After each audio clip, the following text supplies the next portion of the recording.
Assalamualaikum. Kami dari kelompok 4 akan mempresentasikan tentang 3M dengan anggota yang pertama yaitu Suci Dwi Fernanda. Amazing! Nah, yang kedua ini Rada. Amazing! Dan yang terakhir itu saya sendiri yaitu Vivi Yuliani. 3M yaitu mendengar, memahami, merespon. Apa sih itu mendengar? Kuy kita bahas. Poin A. Mendengar. Menurut Taufik dan Karneli, pada tahun 2012 halaman 61 mengatakan bahwa teknik 3M merupakan teknik dasar dalam keseluruhan proses konseling. Ketiga teknik 3M tersebut secara berturut-turut saling terkait. Artinya, keberhasilan teknik pertama akan menentukan teknik berikutnya. Mendengarkan adalah perbuatan atau cara untuk menangkap suara dan alunan bunyi dari orang lain maupun benda atau binatang dengan sengaja. Mendengarkan adalah proses yang disengaja. Hal ini harus dipakai oleh konselor sehingga klien yang berkonsultasi dengan kita tidak merasa dicemoohkan atau tidak didengar pembicaraannya. Klien juga merasa senang kepada kita karena dia merasa didengar. Bahkan dia juga ingin lagi curhat dan berkonsultasi lagi dengan kita. Selanjutnya, ada beberapa seni mendengar yang saya ingat. Ini bersumber dari Ane Ahira, seorang internet marketing, yaitu A. Mendengar itu haruslah dengan seksama atau serius. Mendengar dengan seksama sangat dianjurkan, karena apabila kita serius, klien juga merasakan bahwa kita memang sedang mendengarkan keluhan dia. B. Tataplah mata ke wajah klien, atau jangan sekali-sekali menggeleng-gelengkan kepala di hadapan klien. Itu akan membuat klien merasa dikucilkan. C. Penuh perhatian. Perhatian memang penting, jadi harus dengan hati-hati memperhatikan klien. D. Posisi duduk sedikit menghadap klien. Seorang yang akan membantu dengan ikhlas akan memberikan yang terbaik untuk kliennya, termasuk mengatur posisi duduk demi memperhatikan kliennya. Next, memahami. Oke. Poin B. Memahami. Menurut Saifuddin Azwar, tahun 1989, halaman 62, dengan memahami berarti sanggup menjelaskan, mengklasifikasikan, mengiktisarkan, meramalkan, dan membedakan. Pemahaman adalah tingkat kemampuan yang mengharapkan seseorang mampu memahami arti atau konsep, situasi, serta fakta yang diketahui. Dalam hal ini, ia tidak hanya hafal secara verbalitas, tetapi memahami konsep dari masalah atau fakta yang ditanyakan.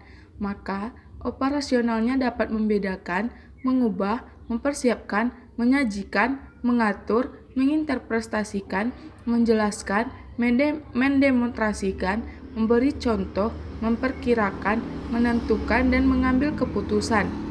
Dalam memahami permasalahan klien harus didukung oleh yang pertama, rasa empati. Empati yaitu sikap positif konselor terhadap klien yang diekspresikan melalui kesediaan untuk menempatkan diri pada tempat klien, merasakan apa yang dirasakan klien, dan mengerti dengan pengertian klien.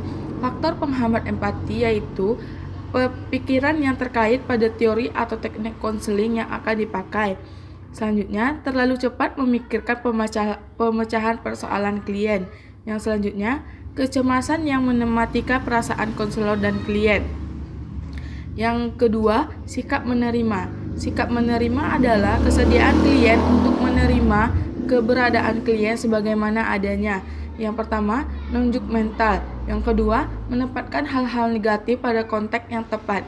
Yang ketiga, sikap membenarkan atau menetralisir. Oke, next. Apa Apa itu merespon? Ya, apa sih merespon? C. Merespon. Respon adalah setiap tingkah laku pada hakikatnya merupakan tanggapan atau balasan. Respon terhadap rangsangan atau stimulus itu menurut Sarlito tahun 1995. Kemudian, menurut Gulo 1996, respon adalah suatu reaksi atau jawaban yang bergantung pada stimulus atau merupakan hasil stimulus tersebut. Individu atau manusia berperan serta sebagai pengendali atau stimulus dan respon sehingga yang menentukan bentuk respon individu tersebut, stimulus adalah stimulus dan faktor individu itu sendiri, menurut Azwar 1988. Oke, next, kita respon konselor dikatakan positif apabila, menurut Azwar ya, tahun 1987, bahasanya itu harus jelas, singkat dan tepat. Kemudian, tidak memakai kata-kata tapi, namun. Nah, ini karena dapat melemahkan posisi klien. Kemudian, dengan respon tepat dan positif, klien kita juga bisa menjadi menerima respon dengan baik, kemudian berdampak positif juga pada klien tersebut. Oke, next, ciri-ciri respon yang positif terhadap klien menurut Sarlito tahun 1995. Pertama, menjadikan klien senang sehingga dapat mendorongnya untuk berbicara lebih banyak tentang masalahnya dan dapat membantu klien mendalami perasaan dan pikiran yang berhubungan dengan masalahnya. Next, yang kedua, dapat mengarahkan klien untuk mengubah sikap, pandangan, kebiasaan, dan tingkah laku yang menyebabkan timbulnya masalah.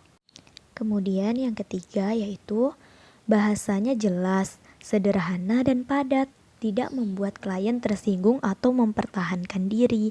Nah, cukup sekian ya.